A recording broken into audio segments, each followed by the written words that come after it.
Hey guys, it's Bruce. Welcome to ConvoCourses podcast. We do this once a week, sometimes twice a week, where we talk about anything regarding GRC, governance, risk and compliance, cybersecurity, information security, information assurance. That's the kind of stuff we talk about. We can also talk about how to get into this market.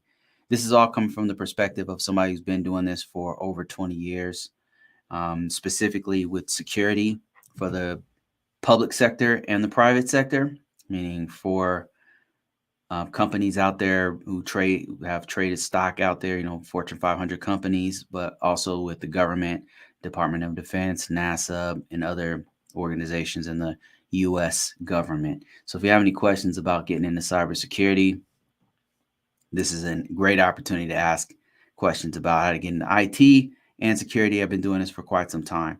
So it's open topics. I don't have any kind of agenda or anything like that. Normally, I'll just get on here and answer questions from YouTube, from LinkedIn, from TikTok, from you name it. Questions come in, I will answer them. But since I got nobody asking questions, I'll just go ahead and answer some questions from YouTube. Got a bunch of comments from YouTube. And I'm going to address each one of these in their own video. Hey, LinkedIn user, how you doing? I'm going to be answering. Okay, here I got a question here. Peter says, "Do you do everything from physical network security to application software security?" So not. I wouldn't say like I'm really weak on software security. Physical security is a strong suit for me. Physical security, network security, um, security policies, frameworks, compliance, governance, risk.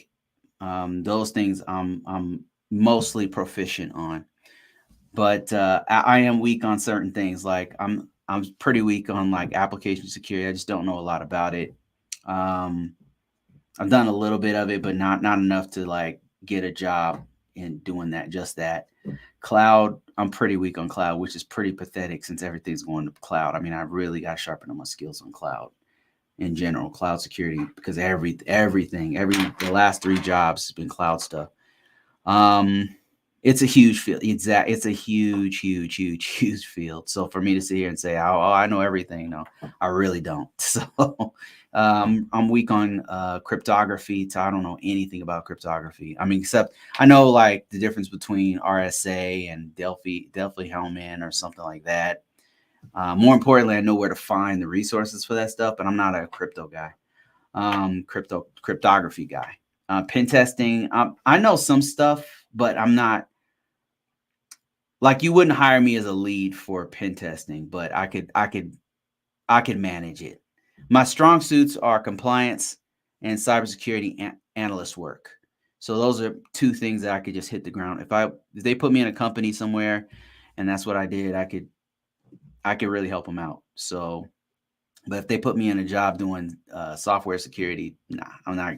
I'll be learning a lot of stuff. I'll be a journeyman. So, so how you guys doing? Appreciate everybody jumping in there. Navi, how you doing, man?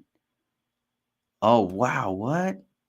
Navi says I'm out at DEF CON this week. Networking is super important, and it's good to see folks in person occasionally. Yeah, absolutely. How is DEF CON these days? How's it? I was really thinking about going one of these days, but I mean, I haven't been there in like damn, it must be 9, 8 years or something. Like I've been there twice. I've been to one of the first ones, and then how is it? Like how is it? Is it still terrifying? What's the cost now? When I first went, it was $100, and it was in Alexis Park, and then the second time I went it was like $300 or something, and it was in a different place, the Bellagio or something. I can't remember where it is. So where is it located now? Are they talking about AI? They must be talking about AI a lot. That must be the new technology. Every time there's a new breakthrough, hackers are all over it, man. They're just attacking it. DEF CON, if you didn't know, is a hack is the biggest hacker convention in the world, from my understanding. And you've got all the $460. Okay, well, DEF CON is crazy this year, very crowded, and has increased to $460. Oh man, damn, it must be crazy, man. One of these days I like to go. I don't want to go under a company name. I just want to go on my own. Whoa, August 10th, they moved it, huh? August 10 to the 13th. My man is there. So I got somebody right now is at DEF CON. So is it still where is it at? Where's the lowest? Still in Las Vegas, right? The AI village was too packed to enter. Wow. That says, the thing, it's at Caesars Forum and Flamingo. Link and Flamingo. It's at 3 locations? Damn. Man, it's gotten so huge. And people from all over the world, the feds, private sector, all of them go there to go check it out.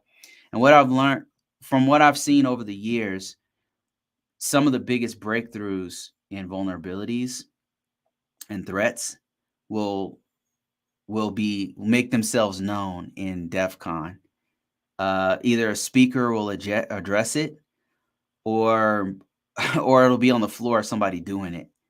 So, like, a lot of times, some of the biggest threats and vulnerabilities come out of there. So it'll be interesting to see what comes out in AI this year. And the fact that the AI portion is packed is very telling. It's very, very telling. It's chilling. That means let me just tell you my perspective. It means that a lot of tools and threats and vulnerabilities are going to come as a result of AI. And it just makes sense. AI is insanely powerful. It's insanely powerful. So it's going to be interesting what happens in the coming years with cyber, specifically with cybersecurity, and how the tools evolve and how the whole landscape changes with it. Yeah, I miss DEF CON, man. I can't wait to go back there just to walk through. I don't want to do any work or anything. I just want to kind of go through and geek out over some of the cybersecurity stuff and be terrified of what's coming next. It's always so amazing. The people are the most intriguing and the most terrifying of the whole thing. On scene reporting from Vegas. If you come, make a plan to link up with some experienced folks. Yeah, that'd be cool. Maybe I'll do a ConvoCourses meet up there or something like that. We just meet up and geek out, walk around, make short clip videos or something like that. That'd be kind of cool. Let me see here. I got some stuff on more TikTok stuff. Just my 2 cents. If you don't punch down and crimping tools, you haven't really done physical security. Are AppSec jobs possible for new grads? Maybe an AppSec. I'm not going to say no, Haven, but maybe an AppSec internship might be a good entry level. Like if you have no experience, internship from college as a graduate, you have a lot of opportunities for internships and apprenticeships where you can start off with the company. Either they'll hire you after a certain amount of period of time. But the thing is, you can put that on your resume, even if they're not paying you much or not paying you at all. It's really an investment in your future. So I would do like an internship or something like that. And they're looking for people, especially if you have that skill, how you have that degree and you're willing to do that internship, then yeah. But I would say typically they're looking for people who are more experienced. Like AppSec, they're usually looking for somebody with like 5-6 years of experience. I'm not saying that you can't get the job, but realistically, they're usually looking for somebody with more experience for those types of jobs. That's a very specialized job. That said, you could probably still get an internship or something like that. Thoughts on CCNA? CCNA, so I took it. It was one of my first certifications, CCNA, when I was really, really into network engineering. I took the CCNA, and it was very useful to me back then. Back then, it was a lot easier. It wasn't interactive. It was just a written test. Now it's like interactive. You got to log into a router and all kind of crap. and do backups and all that. And it's like it adapts to you. And like if you miss this question, it'll just keep asking the same kind of questions that you got wrong. It's way harder now. My thoughts on it is a really good. It's probably is one of the best, most marketable network certifications. I say that because everybody in networking knows what CCNA is. I can't say the same thing about was the Juniper equivalent. I don't even know off the top of my head what the Juniper equivalent is, like JNP or JCNA. I don't JPNA. I don't remember what it is. But CCNA, everybody knows what that is. So it's really marketable. CCNA really tells people that you know your stuff. You didn't just brain dump it. If you took the CCNA, you know you have a very good understanding of how to navigate and back up a router or a switch.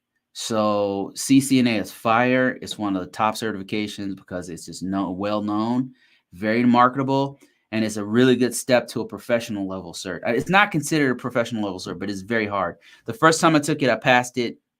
It helped me out quite a bit, get jobs. The second time I took it, I failed it. So it got much harder, much harder. So yeah, CCNA is a really good certification. That's my thoughts on it. And if you're thinking about doing it and you're a network person and you're planning on staying a network person, then I would highly recommend CCNA for marketability's sake. What are your thoughts on cybersecurity consulting? So cybersecurity consulting is something I did a couple times. I've done it part-time. I've done like some part-time gigs doing cybersecurity consulting. And then I did it when I worked at Verizon, I did it for about 3 years. And I really liked it. It was really great. It was on one, I'll just tell you a couple things that I learned. Like I had no idea I knew so much until people were asking me things. And like I would just know stuff and I'd be like, oh yeah, back in 1996 I did, So that was surprising. You're expected to know, like they're really hiring you for your like knowledge base with consulting. They're expecting you to come in with like old salty dog experience and then say, well, I suggest you go this way. I was kind of surprised that sometimes the client wouldn't listen, and it was very frustrating. But I would just get out of my feelings. If they don't listen, that's up to them.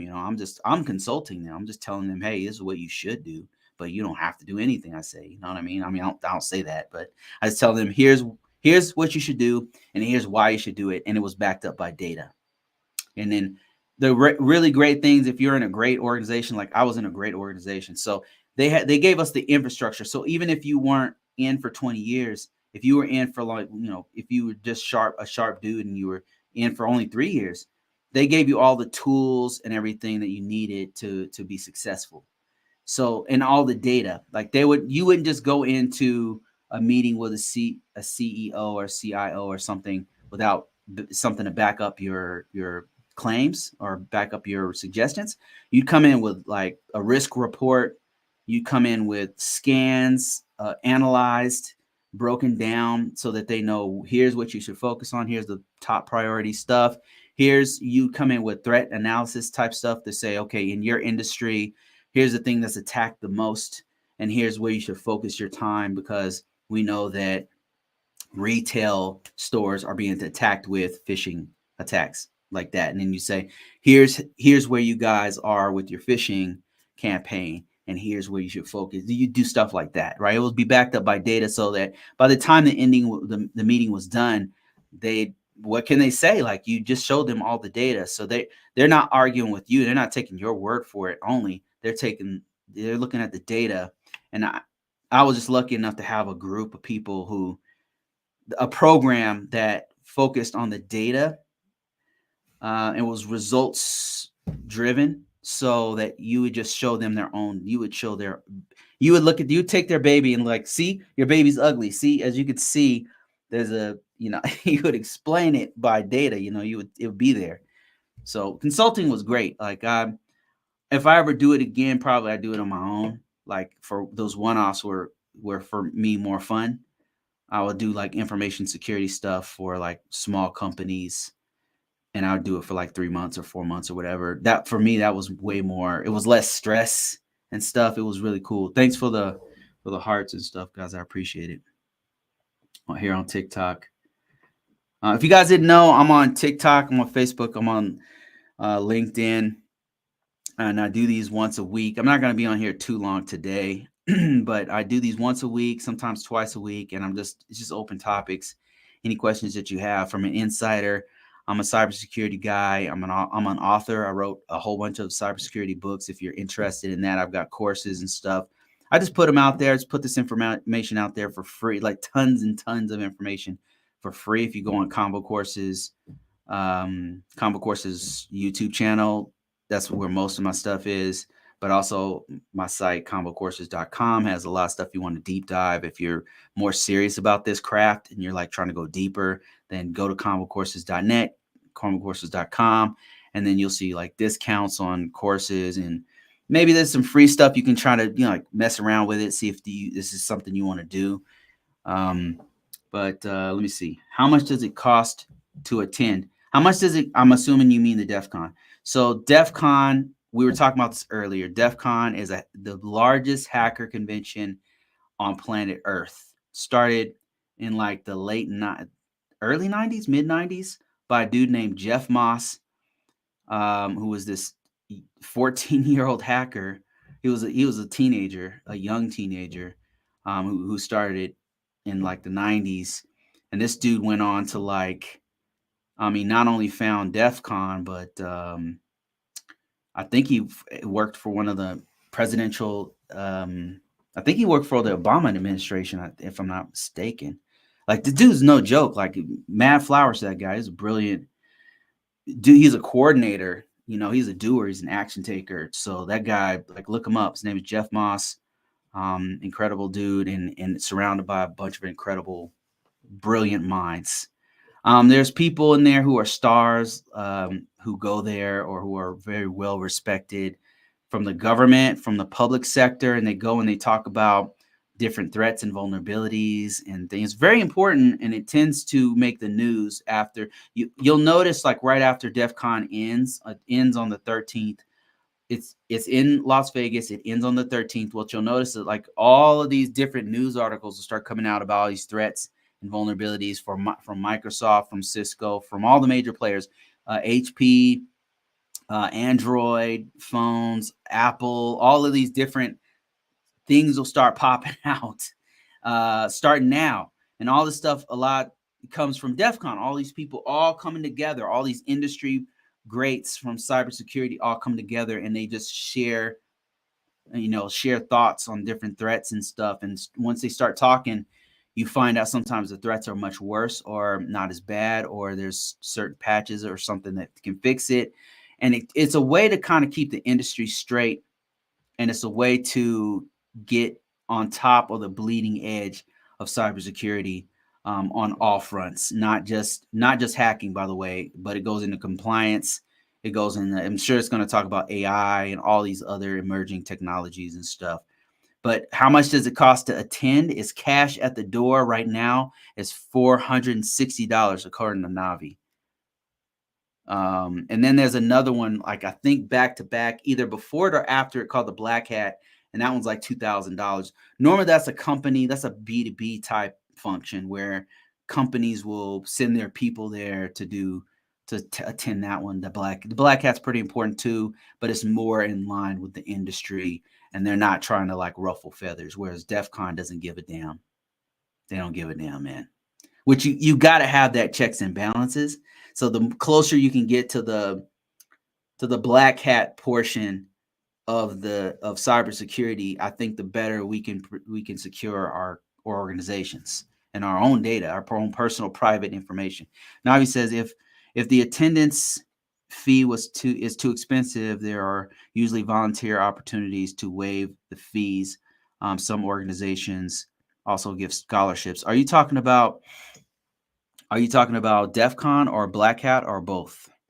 because a lot of times the Black Hat and the DEF CON, they all have like these joint functions.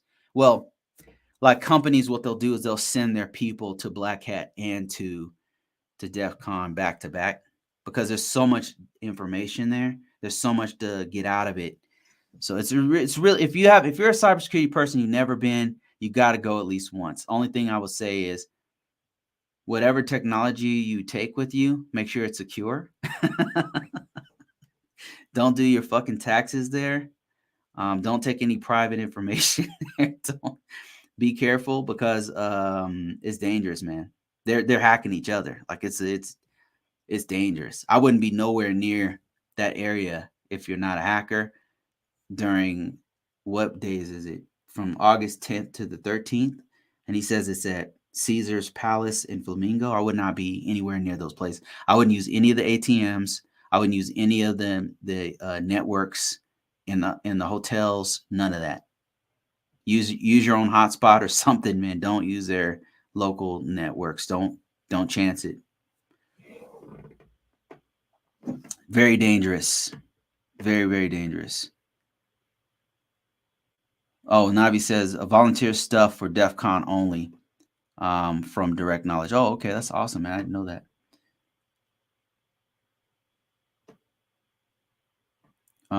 Let me see. Somebody said CCNA is great, but the real target is a CCIE. CCIE is not the real target, man.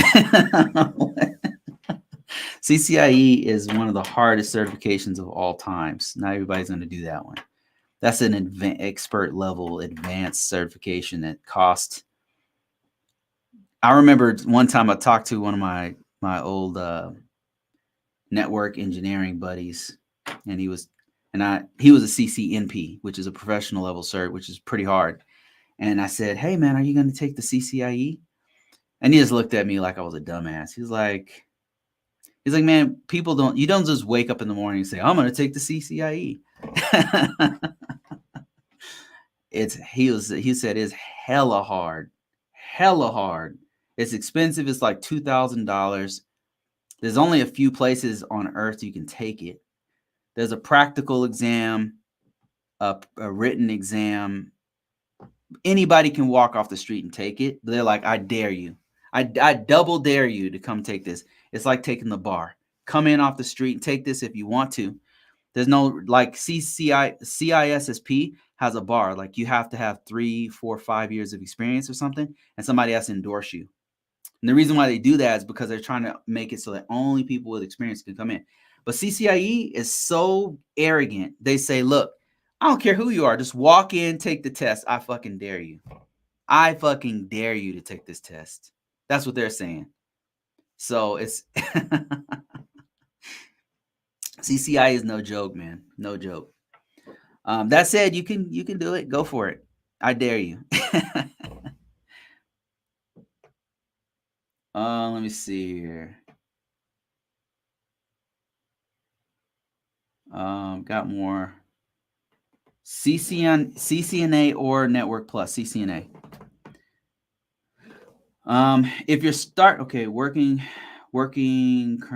currently working as an ISP net installer. So if you're starting off, Network Plus, like if you don't know nothing about networking and you just really are very green at IT and you don't feel like you're tech savvy, you just want to understand the basics, Network Plus, just to learn, just to start it off.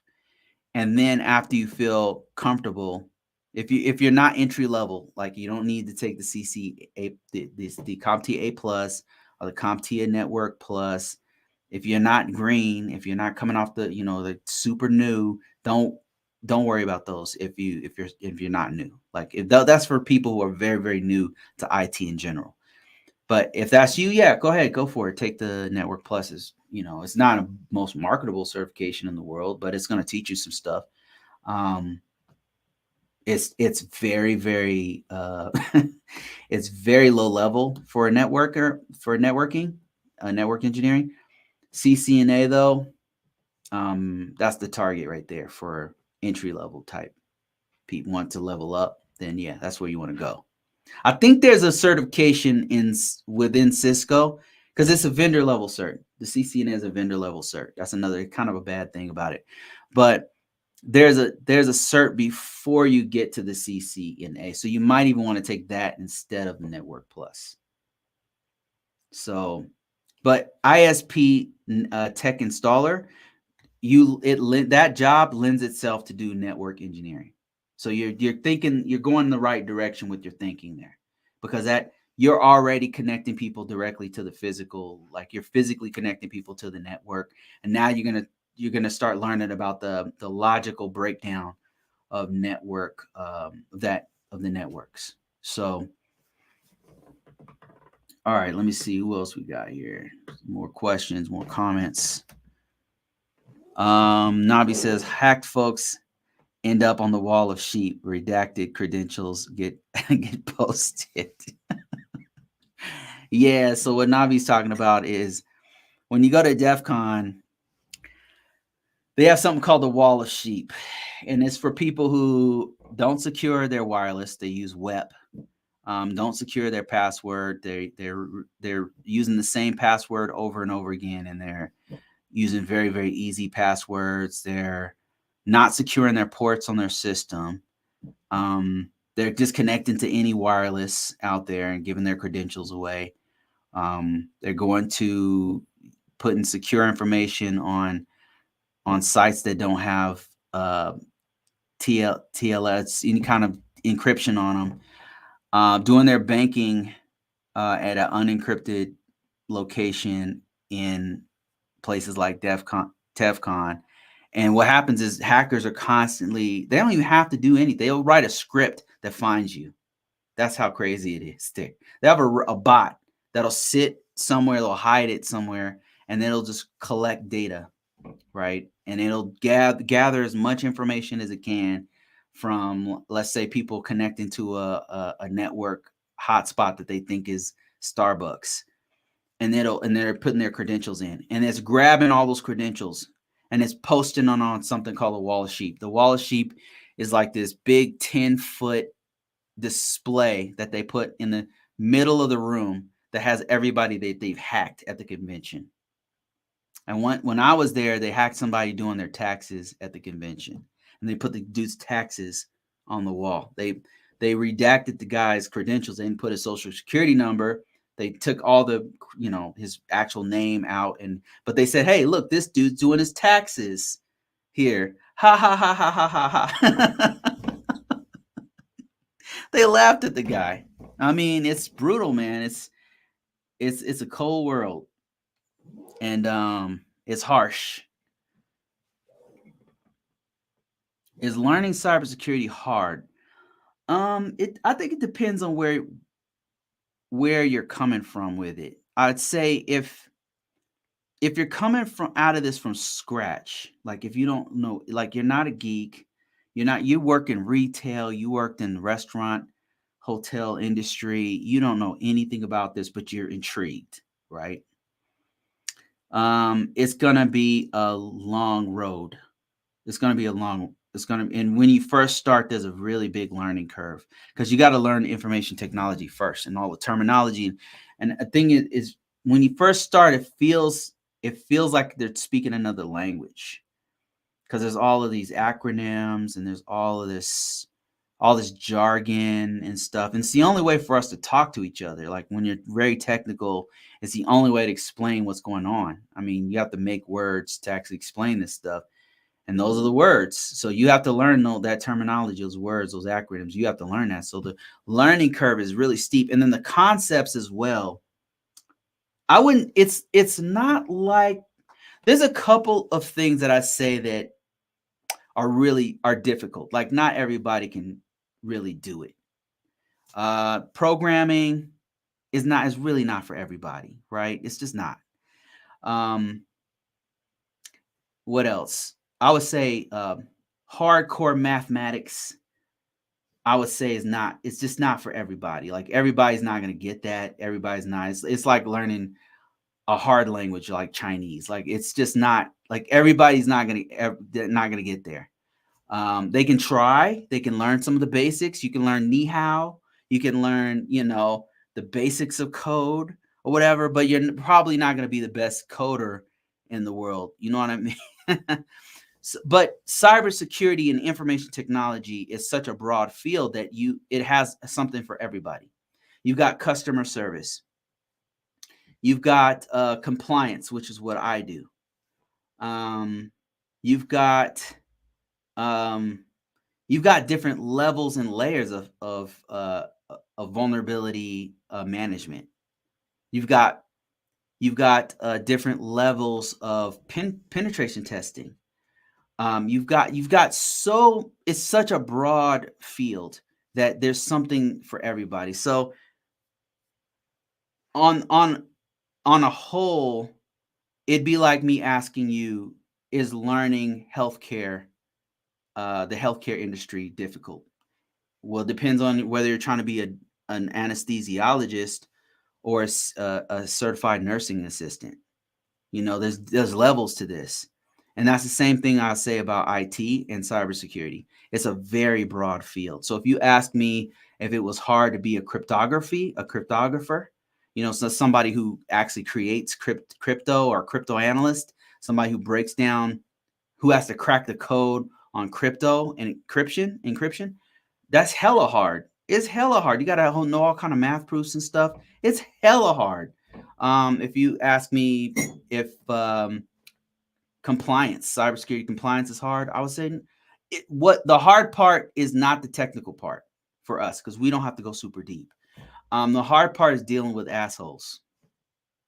That's for me. The hard part is dealing with different attitudes and people, with not all assholes, but being able to communicate with people at different tiers of the organization. Meaning, I have to talk to a customer today. I have to approach them in a different way than I would have to talk to a technical engineer.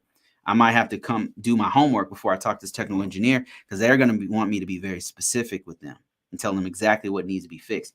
And then I have to talk to a CEO or CIO. That person, they want to get to the point. They got stuff to do. They got a fiduciary responsibility to the company. They got other bigger things. So when I go and talk to them, I got to be like very quick and very to the point and to give an executive summary. And then if I talk to a manager, manager wants to know, okay, how's everything going? How are we running? How are things going? So I have to learn how to speak to each of these people. And the hard part is like dealing with different attitudes. So is it hard? It really depends on where you're coming from, where you're at right now, technically, and then where you're trying to get into. Somebody said, hi, thanks for the info. What do you have to say about risk management framework? I have a lot to say about risk management framework. That's my main expertise, is risk management framework, specifically for the NIST 800, working with federal organizations. That's off the top of my head, I could teach you right now how to do it. I could teach you how to get into it. I could teach you, if you're an information system security officer, I could teach you that. I've just been doing it for a very long time for different organizations. So I know a lot about it. If you want to know more about it, go to my YouTube channel, and I've got tons of stuff there about risk management framework in particular. And it's talking about NIST 837, breaking it down, the old one and the new one. I'm talking about the NIST 853, the new one and the old one. I'm talking about what you do as an information system security officer, and what are the tasks that you would normally do, a plan of action and milestone. I'm talking about all that stuff, all that stuff. So I know a lot about risk management framework, actually. I've got a couple courses on it for those who are serious. I've got tons of material on how to get into this career field. If you happen to already be an IT person and want to do frameworks, then yeah, I've got quite a bit. Joseph, how you doing, sir? Appreciate you stopping in. Let me see. I've been interested in there for a while. Man, try it. Jump in there. Just try it out. Mess around with it. You might love it. You won't know unless you try, though. Tyler, what I would suggest, though, if you're trying to get into this, cybersecurity in particular, you're gonna have to start off with information technology. So that's where you should start. If you really know nothing, I always encourage people to go to my first certification, which is a CompTIA A+. because it's going to teach you a lot of the terminology. And after you get through that curriculum of learning that stuff, you'll know whether you want to do this or not, because it might not be for you. You might get halfway through a book and be like, this is ridiculous. I don't want to do this anymore, So I would start there.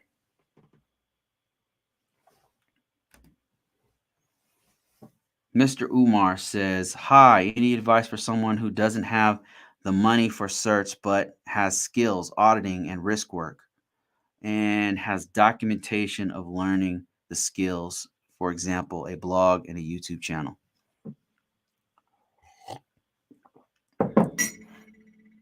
I would say if you have the skills, you want to get into this field, number one, you should well, you already have a YouTube channel. What could you do? What could you do from here? Tighten up your resume is what I would say. So if you have the skills and do you have experience? If you have the experience and the skills, but maybe you don't have the certs or the degree, tighten up your resume. And what I would do is I'll tighten up my resume and I would try to get a job to build up more experience. And then once I got a job, and I'll go into how you can do that in a second. But once I got in, I would work on building myself up while I was in the organization. I'd get a certificate. I'd get the applicable certifications. Sometimes the organization's willing to pay for your certs or your degree. So, but even if they're not, while you're getting paid, I would start building up my certificate. I would use my money to invest in myself and start building up my my certs or my degree. That's what I would do. Now, how do you get in this field is a better question. That's a big one. So what I did was, it's a numbers game. There's a law of averages, and you play that by putting up numbers. What I mean is, you get your resume, you put first number is as many keywords as possible on your resume. What I mean by that is, whatever field in cybersecurity you're going into, if it's compliance, if it's pen testing, if it's cybersecurity analyst work, whatever it is, each one of those has their own keywords, and you want to put that stuff in your resume. Now, if you're curious of where to find those, one simple trick is to go to LinkedIn and type in, let's say you're looking for information system security officer work. Type that in, information system security officer, or ISSO. Look for people. Look for their resume. The top resumes are the ones you want to look at. Now, some of these people are going to put their whole resume out there. I do it myself. Look at their resume, and it'll show you why they're number one, because they'll have a ton of keywords in there. Copy the rhyme with what they're trying to do. I'm not telling you to copy exactly what they're trying to do if you've never done that stuff before. I don't encourage people to line the resume, because where you're really going to shine is the interview, where you're going to kill the interview and get in the job and kill that job too. And that you can't do that with lying. I mean, I guess some people can, but I'm not trying to have you con people. The way that I did it was to put myself, line myself up with organizations that match my skill set. That's what I did. And so that's what I'm encouraging you to do. It's just smoother, it's less stressful, and all that kind of stuff. Anyway, numbers. It's a numbers game. Put as many keywords for that field. And this will work with anything. If you're a nurse, if you're a lawyer, whatever, it will work with any of this stuff. What I'm trying to tell you to do. Get the keywords, put those on your resume, right? Try to fit those on your resume somehow. You don't have a degree, you're working on a degree, put that under education and put that working on bachelor's degree at university of whatever. That works. And if people are telling you that doesn't work, man, I mean, I literally got selected for a job just doing that thing. I put working on CISSP on one of my resumes, and somebody called me, went in, did the interview and everything, and they said, look, we're looking for somebody with CISSP. It says you're working on one. Do you think you could have one in 6 months? And I said, yes. And I have a CISSP now. That's a high level cybersecurity certification, or it's a professional level certification, but I didn't have one at the time. So you can say working on whatever. So improve your resume, put as many keywords on as possible. And the other number game that you want to play is put your resume everywhere. Once you've tightened up your resume, you want to post it everywhere. You want to put it in LinkedIn, in Dice, in Monster, in, I don't know, CareerJet, Simply Hired. If you don't have a job, your job should be applying for jobs. And you want to put it everywhere so that people find you, but also you want to be applying for jobs, like looking for jobs and applying, looking for jobs and applying, looking for jobs and applying. Another thing is use an ATS style resume. So all of those things I recommend. If you want more guidance on that, you can download my resume for free. Go in link in description below, link in if you're on TikTok, link in the profile. And on my actual resume that I've been using to get all these jobs, haven't updated in a while, like a year. So my current job's not on there, but it's out there, and there's a bunch of templates that you can download for free, and it's got the template that you need, ATS style simple resume, and then it's got like the wording, how to word it, like with an action statement, using numbering and different kind of techniques you can use like that. So all that stuff's free. So that's what I would do if I were you. You said, I have 4 years of experience in cybersecurity, but about a year of experience in GRC work. Yeah, then you're good, man. It's all about your resume at this point. It's your resume, man. I'm telling you, all I do is GRC stuff, and we can't find people, man. Like every job, this job I'm currently in, we're always short staffed. We don't have enough people to do this work. The last job I was in, same thing. Yeah, same thing. We could not find people to do this work.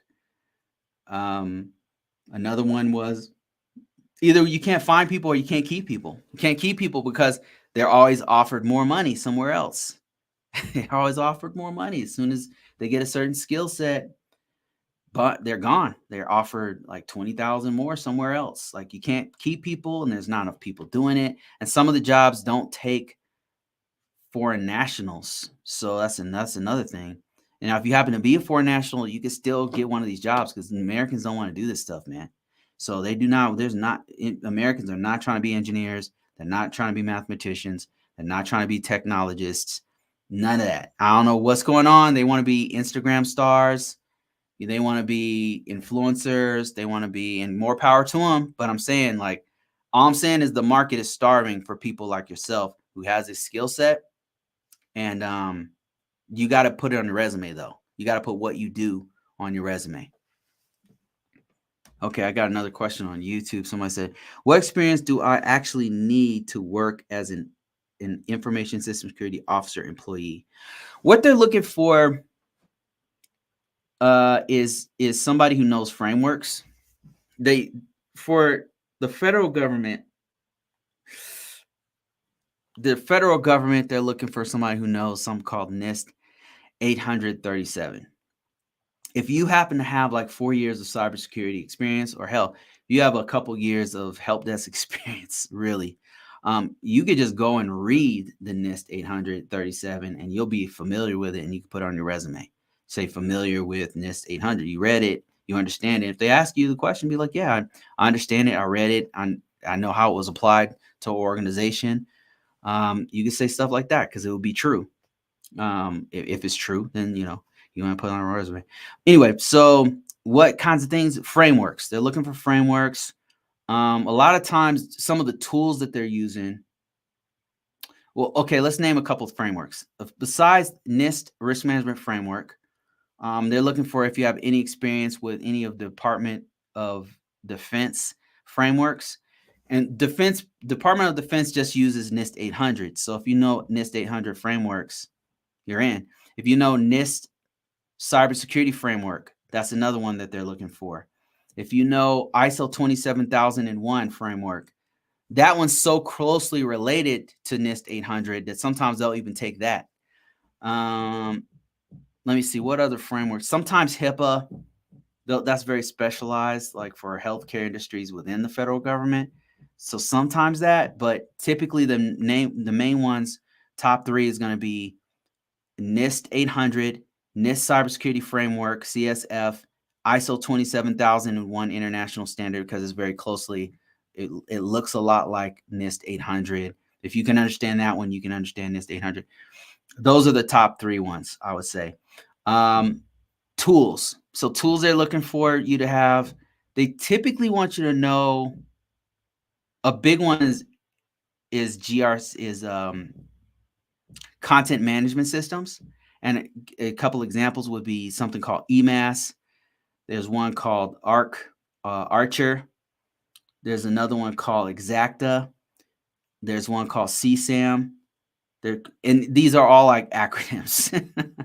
But what it is it's a centralized, like a database. It's a content management system. It looks real pretty. And you just put all of the stuff in, you upload all the data into this content management system. And then that way your management can see it, the C-level execs can see it, the decision makers, the technical people can see it. Everybody can see where this stuff is being published and put together to track the security posture of this system. Cybersecurity background, that's important. Some of the skill sets would be, if you know some, well, actually, let's go through more tools. Some more tools would be scanner devices. So if you know any kind of scanners, vulnerability scanners, compliance scanners, Nessus, Tenable Nessus, same thing. If you know Qualys, if you know Q Radar, it really any scanner that, especially if you've actually ran the scan, or if you can analyze the scan data, that's kind of what they're looking for. Other tools for ISOs. I know I'm missing a couple. Sometimes they want you to know SIEM technology like Splunk or ArcSight, or some of the other SIEM tools. Skills that they want you to know, cybersecurity skills, would be the ability to do assessments. If you've ever done any kind of assessments at all, audits on networks, they really want you to know how to communicate with different levels of the organization. That's a really important skill that's really slept on. But when you go in an interview and you tell them you know how to do that and you've done it before, blows their minds. So if you happen to be a program manager or some sort of management position, you've done that before, and now you know a little cybersecurity too, yeah, they're the good chance they'll try to choose you. So those are some of the tools. Those are some of the frameworks. All your technical skills, all your technical background is going to be very valuable. Like if you had experience hardening Windows systems, Unix systems, Red Hat, Linux type systems, Mac OS, all of that is going to be very valuable to you, because you're going to need that to speak to the organization as a whole, as you're helping to manage vulnerabilities and things like that. So those are some of the skills. I mean, that's kind of just the tip of the iceberg, and it really depends on the job description, to be honest with you. This is a quick one. So somebody said, do you have to know Linux in GRC? You don't have to know it, but it's really good to know for any cybersecurity positions.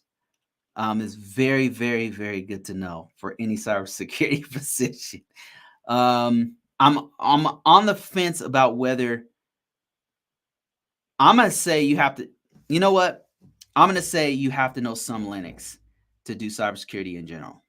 I'm going to say you don't necessarily have to know Mac, because if you know Linux, you know the back end of Mac. So I'm going to go on record and say you should know some, just like you should know some Windows, like you should know how Windows work. You should also know how Linux works if you do any cybersecurity. Here's the reason why I say this. And that includes GRC, and I'll explain why. Reason why I say that is that the back end of most systems is Linux based.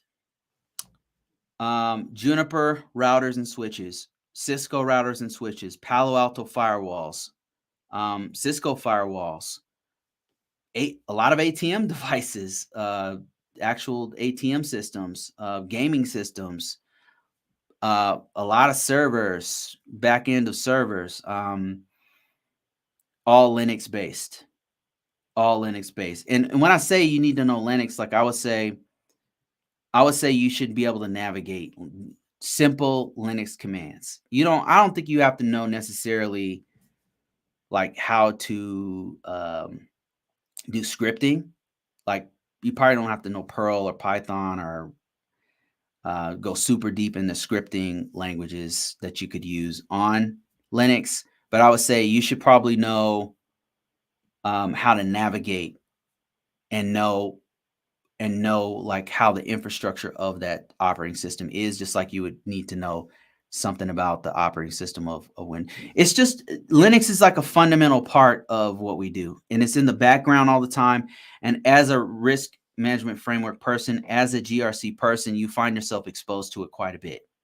So you should know something about it, just like you know something about Windows. Like you can't sleep on it. You don't have to be a guru with it, but you should probably mess around with it if you don't know anything, because it's going to come up over and over again. So that's one of the primary technical things that you should know, enough to at least navigate the back end. You should know command line interface. If you don't know what that is, Google it.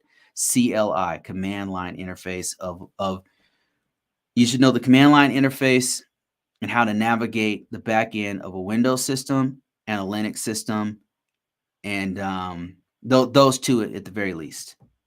You should know that. Yeah, because it comes up.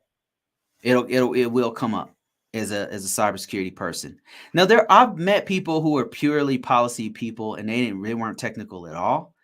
And it depends on the job. Like there's jobs that are GRC based, that because GRC is a very broad term. So governance, if you're purely a manager and a governance person and you're going to just be managing people, you probably don't need to know Linux, man. You probably don't need to know if that's all you do. But if you're in a position where people are coming to you for advice on how to fix vulnerabilities, and you have to go on, even if you go on Google and you're like, damn, how do you put this patch? What patch do we need? Which one? When you get to Linux, if you don't know nothing about it, it's going to be very confusing. Very confusing. So if you do the risk side and the compliance side of Linux, of computers in general, then you're probably going to have to know Linux. At least I would, if I were you, if you don't know anything, install it on one of your local systems, like install it and play with it, and then learn how to navigate. It'll be very clunky in the beginning, like you won't get it. It'll be very confusing. You have to learn stuff. Now they have so many resources these days. You could just watch a YouTube video, walk you right through it. But you should know something about it. Install it, navigate the back end of it, learn it as much as possible, because it's in everything. It's on your Android. If you have an Android phone, it's based on Linux. If you have any Apple devices, it's I'm pretty sure Mac OS is based on Linux. I don't know about iOS, but the back end a lot of times is based on Linux. So let me answer some questions on TikTok. Appreciate the questions, by the way, guys. Well, it's a lot of questions on. Holy crap. How do I get started on. Wait, let me read this other question first. Citizen. Oh, man, there's so many questions and comments and stuff. This is crazy. All right, let me try. I'm going to go through these as fast as possible. I completed my master's degree in cybersecurity technology since June 2023, looking for an entry-level job. So what I would do, Giles, is I would go to Indeed, on LinkedIn, on Monster, and I do the following search. Type in cybersecurity, just cybersecurity internship, cybersecurity apprenticeship. That's what I would do. You have a master's degree. So a lot of these apprenticeships and apprenticeships, they'll take you. They'll take you. All right. Next one is I'm in cybersecurity and can't find a way out. I'm in cybersecurity and can't find a way out. That's strange. What are you trying to do? I mean, what else are you trying to do? Like, I look into program management. Program management is a nice segue from cybersecurity, to be honest with you. Do a PMP, a project management certification. I don't know the name of it, but type in PMP and look into that. Project managers make really good money, and they don't have to be technical at all. And a lot of times it's in line with engineering, science, and they're in line with the processes of science and engineering and technical stuff. So I would look into that if I were you. And if you tell them your background is in cybersecurity, I think a lot of them will look highly on that. Um, how should I get started in GRC? So GRC is a very, very broad term. GRC stands for governance, risk, and compliance. Governance means like managing the information systems, managing the assets, managing all the documentations that go with it, and making sure the organization is in line with all the policies and protocols and all the procedures and policies that need to happen to make sure that everybody's doing what they're supposed to do. It's management. So that part usually takes experience because they're looking for people to manage. Information system security officers tend to do some sort of management because they're in a meeting and they're facilitating all the security that's going on. So it's a lot of some governance on the security side. Risk, the R in the GRC is based off of people doing audits, doing assessments, it's doing scans, it's scan analysis, like looking at the data and saying, okay, is this a false positive? Does this even apply to our system? What systems do we have? Lining it all up. And then C is compliance, and that's compliance officers. A lot of what I do is making sure that organization is in line with federal or state acts. Like for me, I have to make sure that they're in line with something called FISMA, which is a federal law. And that is in line with, has standards called NIST 800. So I'm making sure the organization is in line with those things. So how do you get started in it? It depends on what lane you're trying to go into. So I would learn a little bit more about GRC and where you want to line up in there. Another good keyword for you to type in would be information security. If you type in jobs in information security, you'll find a bunch of GRC type positions. And you want to look at the positions themselves and figure out where you want to fit in. The very first step in all of this, once you figure out where you want to go, is to learn information technology. It all starts from the baseline, which is information technology is the base. Everybody has to know it, myself included, from the king who's on the top, the CIO, all the way down to the person who's coming in new. All of us have to know the basics of information technology. So that is where you start actually with GRC, especially when you do the technical side of the house. When you say navigate the back end of Windows, what do you mean by that? Okay, so what I mean, OVO, is so if you're on Windows right now, if you happen to be on your Windows system, and you go to your run command and you type in CMD, you'll come up with this little black window. And in fact, I'll show you what I mean right here. Let me show my screen. Show my screen. I forgot to set this up in the beginning. Damn. I'm slipping, man. Slipping.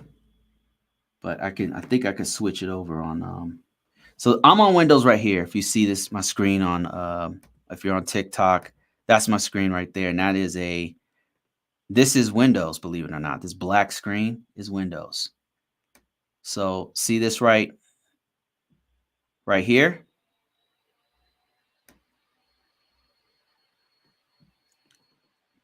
The reason why this is important is sometimes when you're troubleshooting a system, and I apologize, I wish I could make this bigger for you, but if you're troubleshooting a system, you might want to use a command like ping 10.10.1.1 or something. And what it's doing is it's sending packets over to that system to even see if it's up. So, but the important thing is not the ping command. The important thing is this little prompt right here, because the computer, all this pretty stuff you see on the screen, this is a GUI. It's a graphical user interface. All this pretty, all this stuff that's popping up, all this kind of stuff right here, it's just a graphical user interface. But the back end of the computer is actually run. It's all run with command line. So every now and then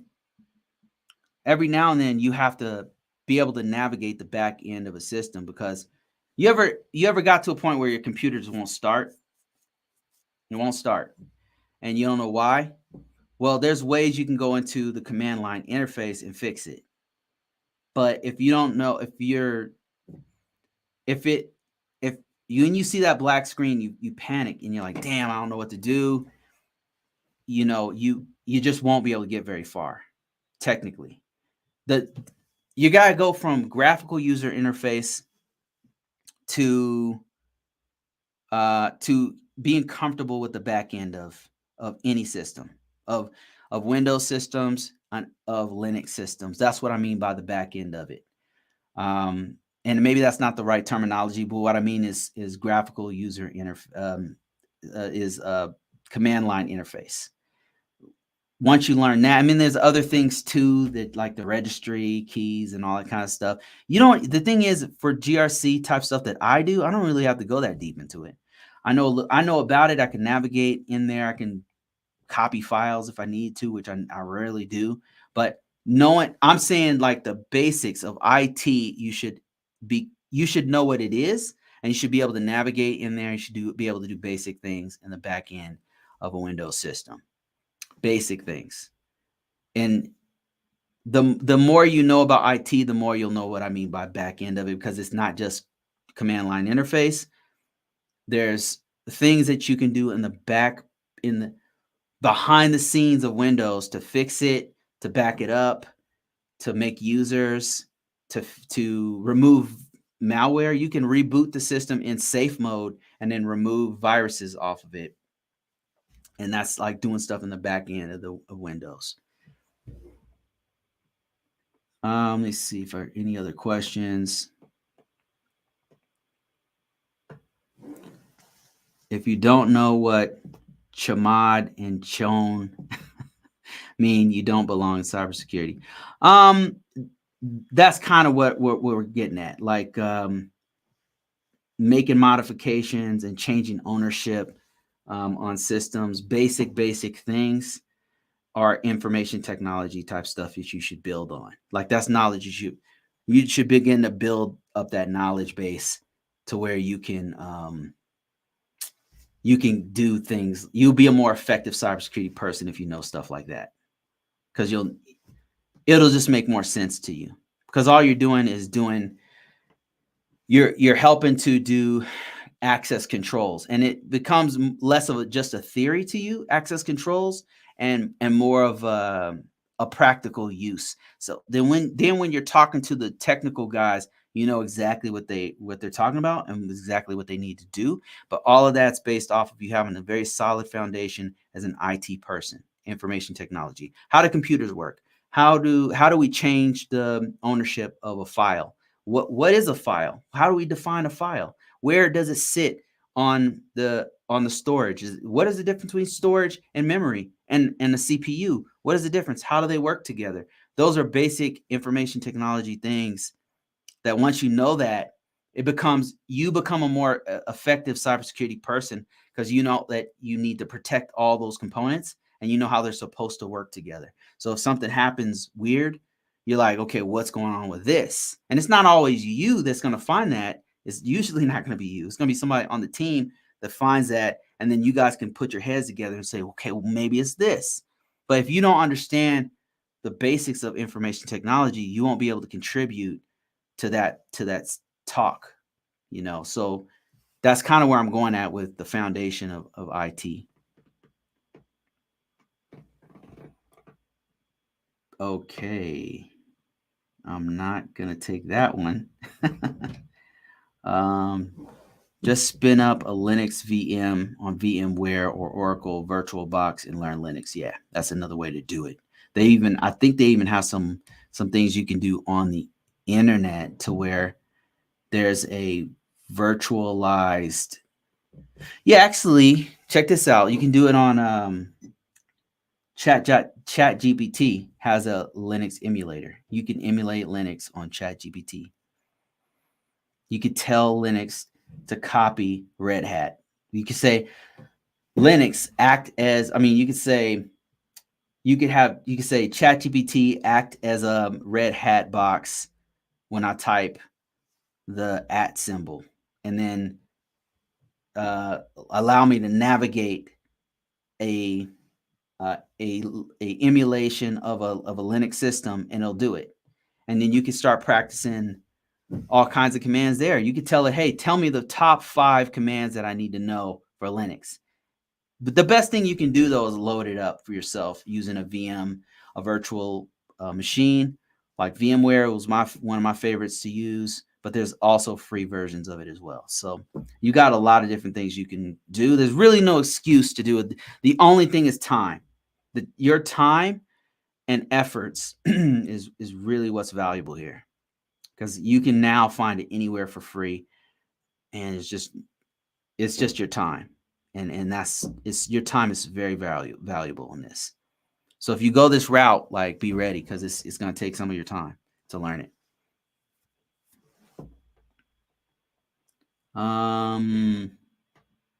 I completed my master's degree, and I think I already read that one. Okay, I think I went through a lot of those. Hack the Box is a good one. Yeah, Hack the Box is great resource. Hack the Box, Try Hack Me is another place you can go if you're trying to learn pen testing type stuff. Let me see if there's any. Man, I got the last piece of the Holy Trinity, Security Plus. What's next? Security Plus is a great certification. It's very marketable. Do you have experience, Real Thomas? Do you have experience in IT? What's your next step is based off of where you're at. Because if you have no experience, I would say your next step is to do whatever you can to get that experience. Apply for entry-level positions in your local area. Put on your resume, yeah, I have a Security Plus. Start building up from there. Now, if you have experience, now you want to tighten up your resume and put it everywhere, and start leveling up from one job to another. Wherever you happen to be, use that Security Plus as leverage to get a higher paying position, is what I would say. Thoughts on WGU? Man, WGU is doing some great marketing, because I get this question every week, a couple times a week. Thoughts on WGU? I'm getting my BS in cyber and information assurance. I think WGU is fire. I think it's real good. Any kind of accredited college degree is going to be very, very helpful to you in this field. So I say congrats, keep going with it. The only thing I would encourage you to do is get experience before you even get that degree. Don't wait. Don't be like, okay, when I get my degree, looking at your calendar, okay, I got 8 months left, try to get a position now. Like, try to work for WGU if you can. Try to do internships, try to do apprenticeships to get the experience on your resume right now.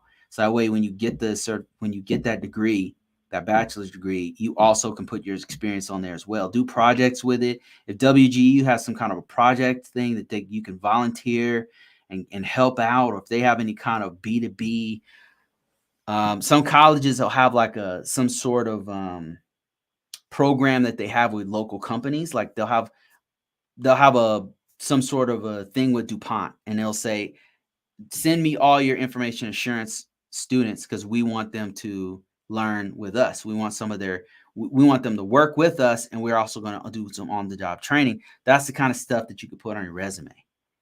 So yeah, that's the kind of stuff I would encourage you to do in WGU. A degree is great, it's really, really great, especially you as an engineer. You're becoming an engineer, right? So it's great to have that, but the experience is really what they want you to be able to hit the ground running when you get out of college. So you want to start getting that as much experience as you can right now. All right, let me see. I got some questions over here on YouTube real quick. For those getting into GRC, your GRC knowledge will be based on what sector you work in. If you're U.S. federal, it's going to be NIST FISMA standards. And then Jay goes on to say, for private organizations outside the U.S., it can be ISO, COBIT, or SOC. Yeah, this is actually a great point that Jay is bringing up. So for GRC, another important thing is different frameworks apply to different industries and sectors. And like Jay said, in the federal space, it's all based off of the Federal Information System Management Act. I think that's what it's called, the FISMA.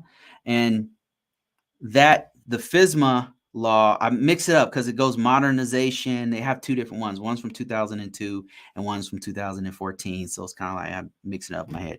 So anyway, FISMA is the law that the federal government said, hey, okay, if you have a federal system, if you're processing federal information, if you are transmitting federal information, yea, verily, all systems must do X, Y, and Z. It's like a set of rules is what a framework means. That's all it is. Now, in a sector like a financial sector, they have something called Sarbanes-Oxley. Sarbanes-Oxley was started when that guy, that helpful young man named Bernie Madoff stole a bunch of money and damn near, he stole billions of dollars. And so the federal organization said, oh man, like this, okay, we got to figure out a way to protect we got to figure out a way to protect financial institutions.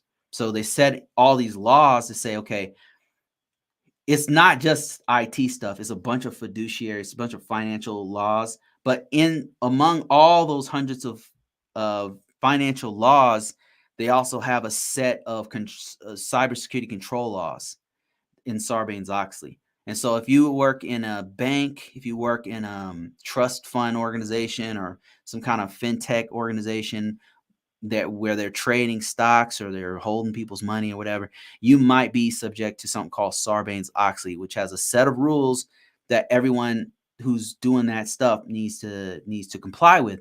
Another set of rules that's in GRC is called in retail. The retail industry has PCI compliance. PCI compliance was started by MasterCard, Visa, Discover, and all those organizations. They all came together and they said, look, we have to protect our clients' data. So we're going to make these laws, these security best practices, and that anybody who's taking people's credit card information, they must do X, Y, and Z.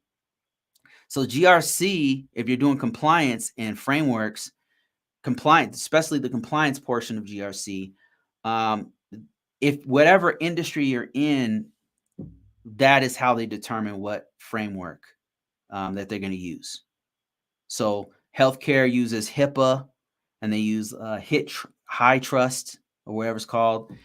You've got that one, and you've got Sarbanes-Oxley in the financial sector. You've got FISMA and NIST 800 in the federal sector and governments, the U.S. government in particular. And then if you go overseas, if you go to another country, they actually have their own countries' frameworks. Now, what's beautiful about this is that if you know one, you kind of know them all. If you know one, you're gonna be very familiar with it. You'll be able to pick up another one very quickly. I'll put it to you that way. So I'm not saying like if you can automatically get hired doing ISO 27001 if you know PCI compliance, not necessarily, but if you put it on your resume, you might get approached by somebody who says, okay, we see that you do PCI compliance. We need you to do ISO 27001. Could you do this? I know this because I've been approached for stuff like that. So a lot. So that's Jay. Thanks for that information, man. That's great stuff. PCI DSS is for fintech too. Yeah, absolutely. I'm sure. Any payment processors needs to abide by PCI DSS. Yep, you're absolutely right. And then Jay says Europe has ENISA, NCAF for their frameworks, and they also use 27001 and a couple of other frameworks. Australia has their own framework that's based off of a combination of NIST and ISO 27001. I think South Africa has their own. I think New Zealand has one that's very similar and adjacent to the Australia one. I'm sure Canada has one. They definitely have one. The Germans have their own. Like every province, most nation states who are very well developed, they will have some sort of framework. And if they don't, they'll piggyback off of one that's, most of them actually piggyback off of one that's already existing. In fact, the U.S. based theirs off of one that the Brits had. I believe the first one that they had was based off of the one that the Brits had. Now I don't remember off the top of my head what it was called, but so yeah, these frameworks are very important, and they pay very well if you know them. I think Canada has PIPEDA, PIPEDA, PIPEDA.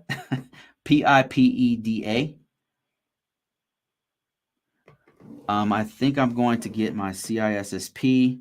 I have 3 years of IT experience and a little over 1 year of security.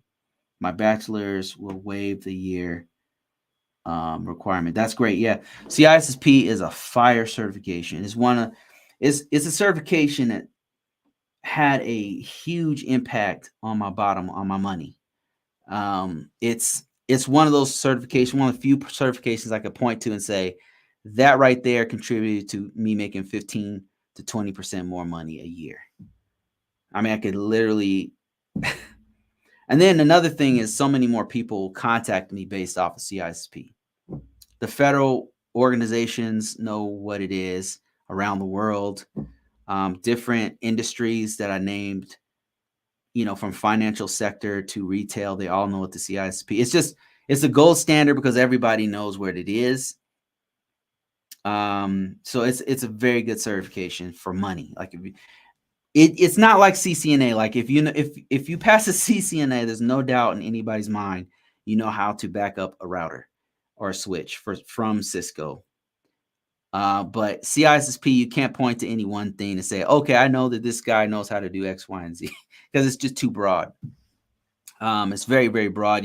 You at the very least, I guess you'll know that the person knows how to take a test well, but and also has a broad knowledge of cybersecurity, of course. But it's a great certification, man. It's if you're at that point where you're ready, do it. Do it, absolutely. And another one that's equivalent would be CISA, CASP, CASP, and then probably like C-Risk. Like all of those kind of hover in the same. Like people know what it is. They're marketable. They're all professional level certs or very close to. A lot of times, if an organization doesn't take, if you don't have a CISP but you have a CASP, they'll take that CASP. If you don't have a CASP, they need one, but you have a CISP, they'll take that. So CISP is just like, it's a very, very good certification. Highly recommend it if you're ready for it. Not for everybody. This is not for entry level people. It's for people who've been in for a while, who've been doing this. Maybe have a couple certifications already and they're ready to take it. I'm active duty Air Force, working on my computer science degree. What are the best certifications I can add to that? I would base that off of your experience. Like when you were in active duty, did you do IT? All right. So I'm not sure if you're going to answer this, so I'll answer it for you. So I would say like this. If you're entry level, let's say you were fuels, you were in the Air Force and you did fuels, or you did like I did my first job in the Air Force, which was a cop. I was a 3POX1 security guard. slash law enforcement. And if you get a degree in computer science and you want a certification, but you have no experience, I would say go entry-level certification, because you don't have experience. So you still need to learn stuff. So you're going to have to get into an entry level. Now, if you were in the Air Force and you were an IT guy, if you were a 3D, I don't know what they call it now. It's like 3 Delta or something.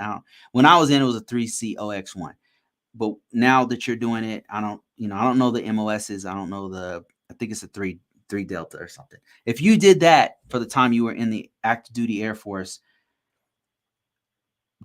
man, either you do a Security Plus or a CISSP. Yeah, just go straight for a CISSP or a Security Plus. Those will be the best, most marketable cybersecurity certifications that you can't go wrong with them. Yeah. Only other thing I'll say is if you were like specialized in the Air Force, like if you were like a pen tester in the Air Force, then you probably want to get a pen testing certification. CEH pays pretty good. It's not very respected among hackers. Me even saying that might get my ass hacked from hackers, but it's a very marketable certification. So that would be a good one.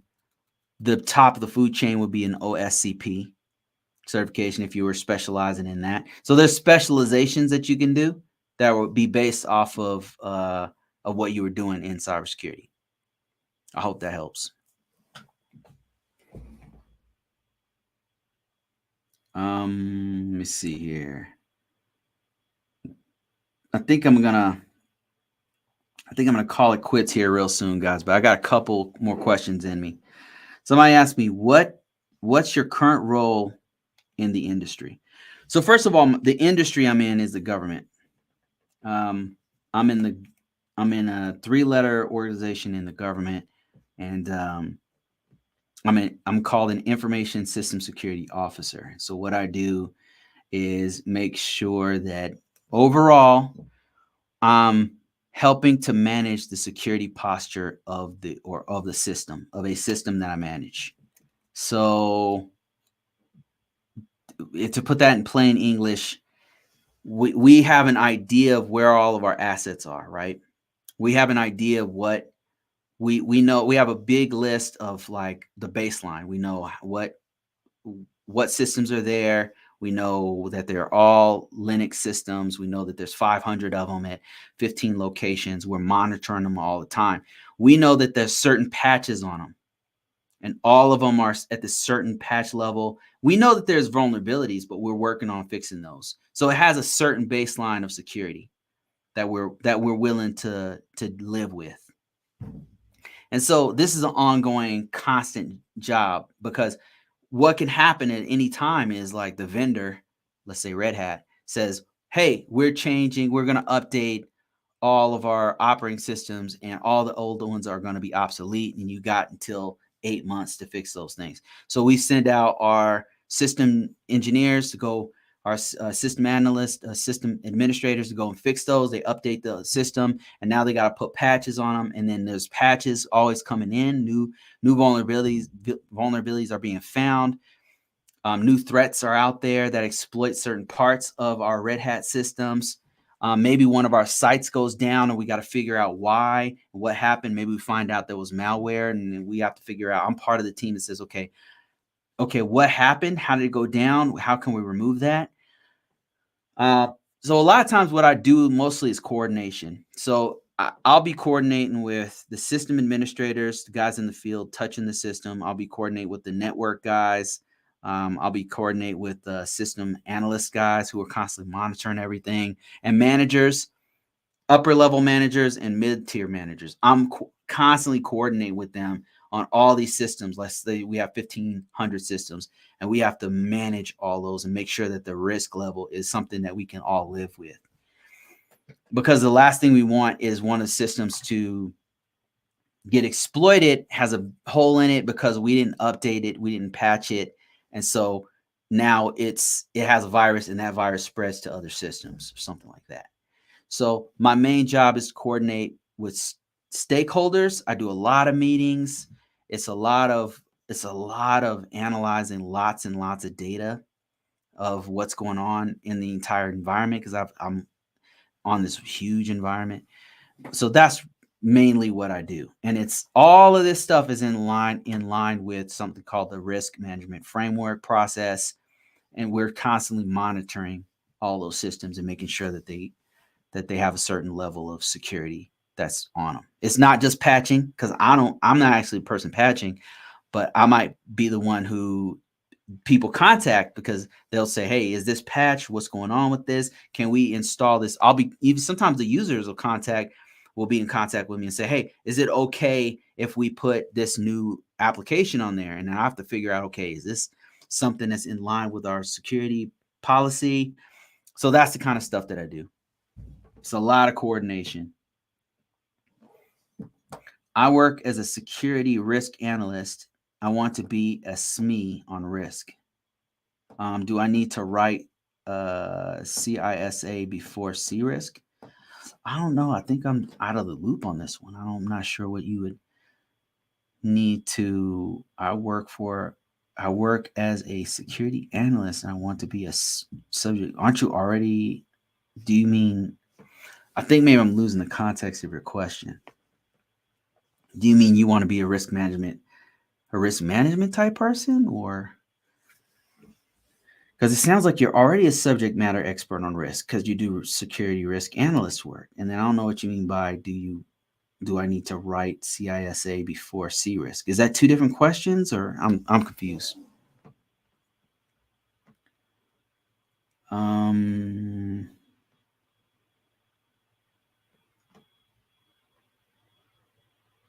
If you're cyber in the Air Force, man, you can do anything. I'm trying to do cyber career change, have security plus. Do I need to start with help desk? Yes. It's a good start. Help desk is a very good start. It's a very good way to get hands on. It's a very good way to it's weird. I'm seeing like gurus saying, don't do help desk. Like just go straight into cybersecurity analyst work. Just go straight into ISO work. Just go straight into being a a network engineer. You could try it. I'm not saying don't. I'm just saying the most effective way to know this, to get in this field and master it, I think is to start from the bottom. And I'm only saying this because that's what I did. I worked on, because the thing is, when you're on help desk, you might learn that you don't want to do cybersecurity. You might learn that you want to do, you take to doing network engineering better. You might find that you like customer service. You might like that better. If you start off from the bottom, IT, I know this is not stuff people want to hear. You want to hear that you can just come here and make six figures doing hacking or some shit and work from home. Like, not everybody has that life, man. It's actually pretty rare. I'm not saying you can't do it, but I know of one person who's doing that, and he's on TikTok. That Chris guy, that guy did it. He did it within like a year. He went to WGU. He got his OSCP. Studies his ass off. That's a hard cert, by the way. He got a master's degree from WGU, and then within 1 year, he got a six-figure job working from home, traveling the world. That's hella hard. It's hella hard. And I think he was already a geek. I want to say he already had some skills before he went in.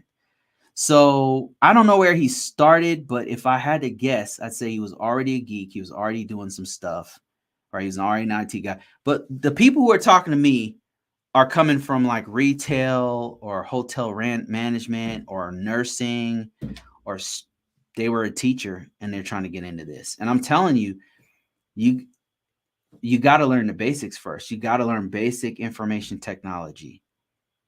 And whether you do that in school, in a college, while you're working on your degree, or you do that in a community college, or you do it on your own, self-study, or you got your Security Plus or whatever, the help desk is going to help you to figure out what you want to do and also gather experience. You're doing cybersecurity stuff as you're on the help desk.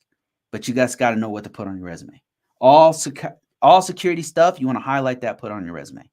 Whenever you're putting security patches on there, you're doing signatures for antivirus, you're turning on audit logs, this is all basic stuff I repeat all the time. But that stuff right there is what you want on your resume. You got to start from somewhere. And not everybody can be TikTok Chris and be a hacker and a master's degree and in a year get six figures. That's not.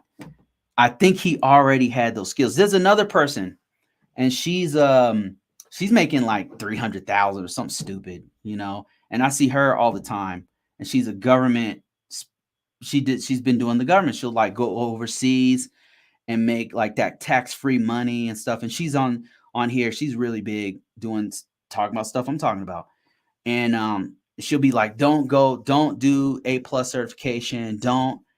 And then when she talks about her background, she's like, oh yeah, I was a programmer. I programmed and I started programming for this company. And then I found out at age 19 that I could go overseas. So I did. I'm like, yo, that's not everybody's story right there. Not everybody's a freaking 19-year-old coder. You know what I mean? It's not everybody's doing that. Most of us are in the struggle. Like most of us are in the trenches. We got kids and shit. We're 30, 40 years old.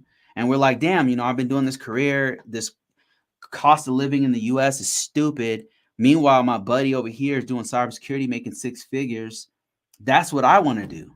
That's most of the people who contact me and yeah, you can do this, but you got to start off knowing IT stuff. I guarantee you that the lady who died, I can't remember her name, but she's a real sharp person, and I'm not knocking her or anything. I'm just saying everybody's not like her. So anyway, like if that's not you, like you're not a coder, you're not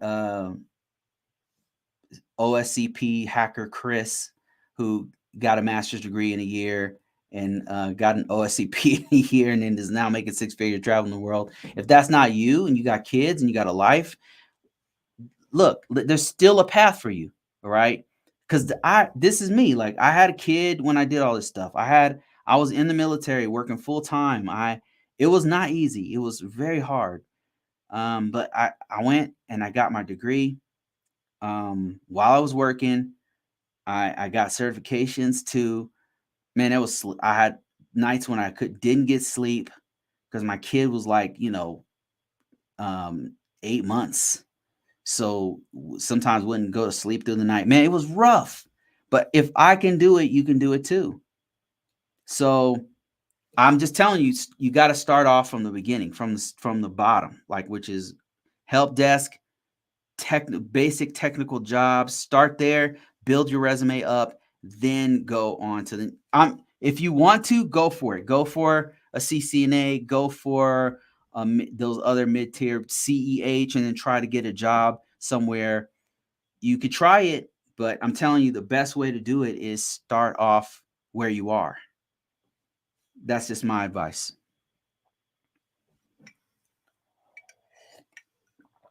All right, I'm about to get off here real soon, guys. I really appreciate all the questions.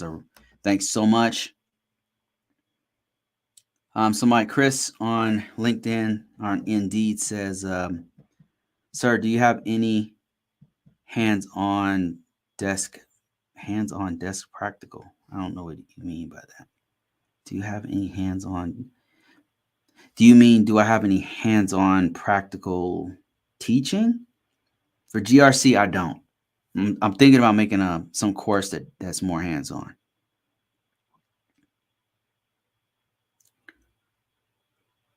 Then another question. Oh, it's the same person. Do you have a hands-on desk? Do I have a hands-on desk? Hands-on cybersecurity practical? No, I don't. I don't have a hands-on practical cyber. I think I know what you mean. You mean like, do I have like a hands-on course that you can learn cybersecurity? I don't, but there's a couple that are out there. Cybersecurity is a very broad field. And if you're trying to do, I know there's a couple for pen testing. There's one called Hack the Box and then one called Try Hack Me.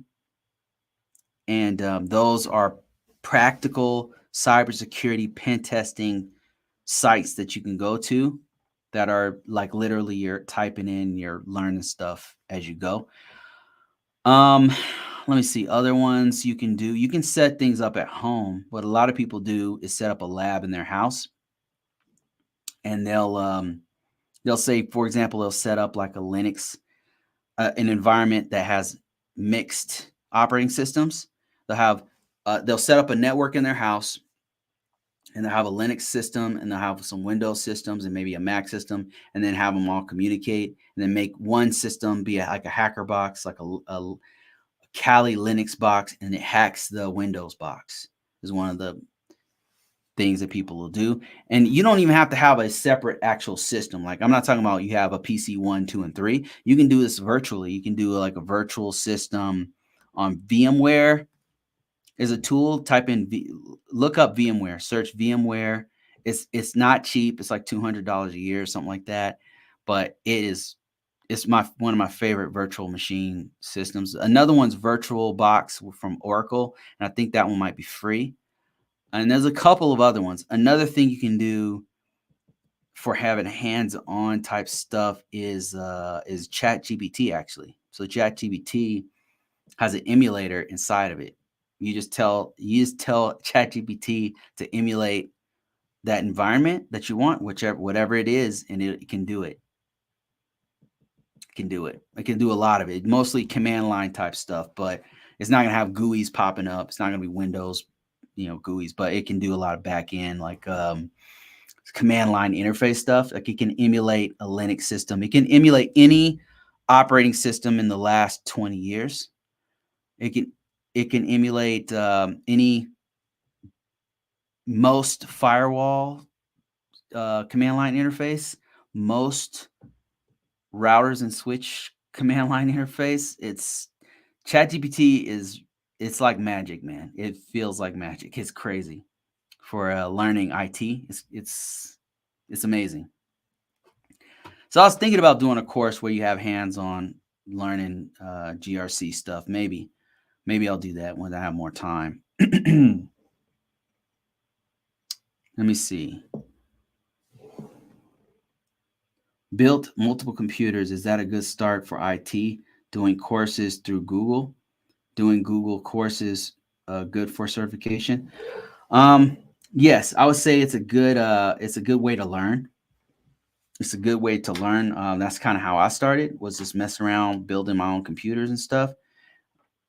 The next step is going to be look into learning the common body of knowledge for IT. You'll find the common body of knowledge all over the place for free. You can find it on YouTube. If you go to YouTube and type in you can type in like basics of help desk.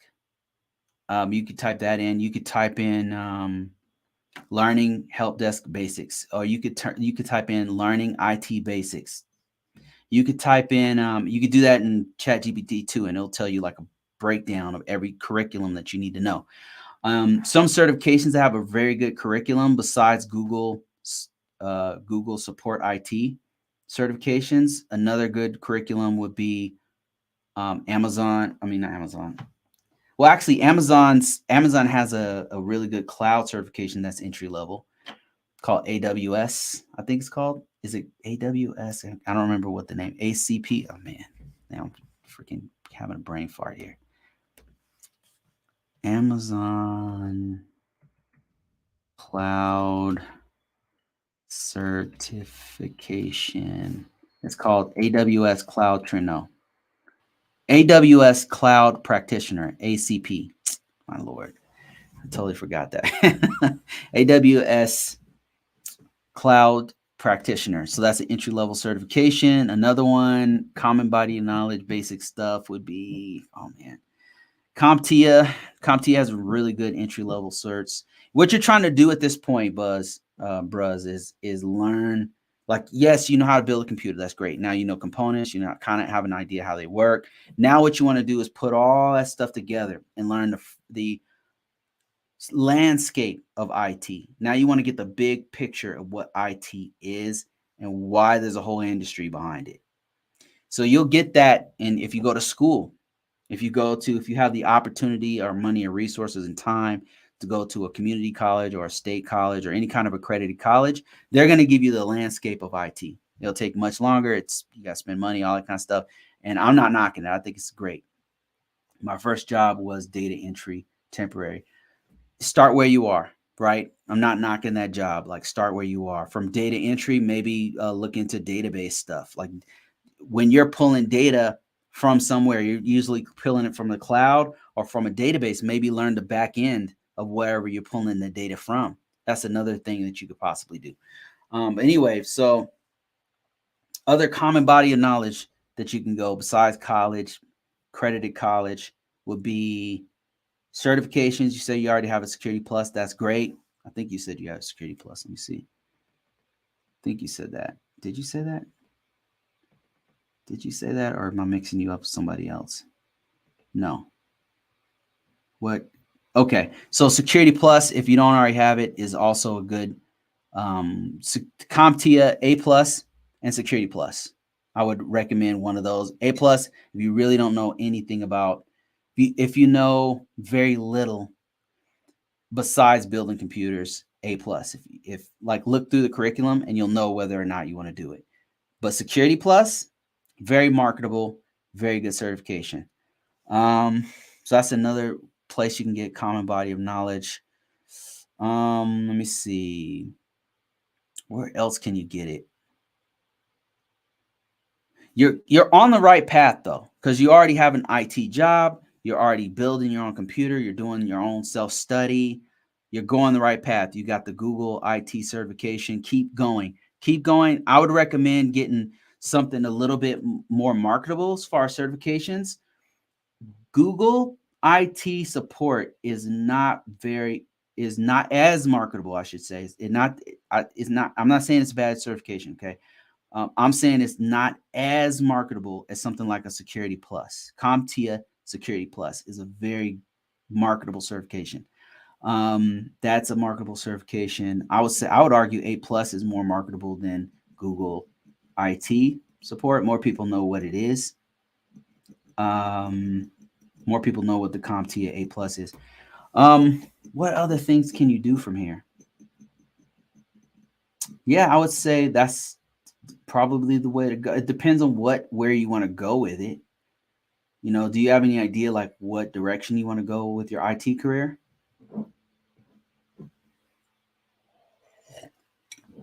Because depending on where you want to go, best hands-on certs is probably going to be the OSCP. OSCP, which is a hacker certification. OSCP, CCNA, CCNP, those are all like interactive certs. But those are different branches of IT. CCNA is a network certification. That's a vendor level cert. OSCP is a hacker certification, but it's very, very hands-on. Pure, it's 100% hands-on, if I'm not mistaken. How important is using Python in cyber? It depends on the job description. Some jobs require that you know Python. I haven't had a job that required it. If you know it, it's very, very, very useful in a lot of jobs.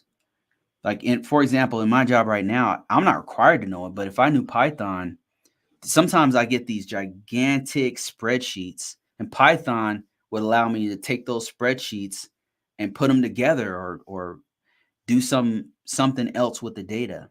So Python is very good to know, but as far as a job, like getting a job, it depends on the job description. Like, if the job description requires Python, then it's very important to your job. But if it doesn't require it, it's useful for me to know. If I knew it, I don't know it, but not necessary, So a lot of times somebody on my team will know Python or know scripting or whatever is needed. And then I'll say, hey man, could you do X, Y, and Z? and they'll use Python or whatever, So how important is Python to cyber? Cyber is a very big field. So not all parts of cyber will require Python is what I would say. All right, guys, I think that's it.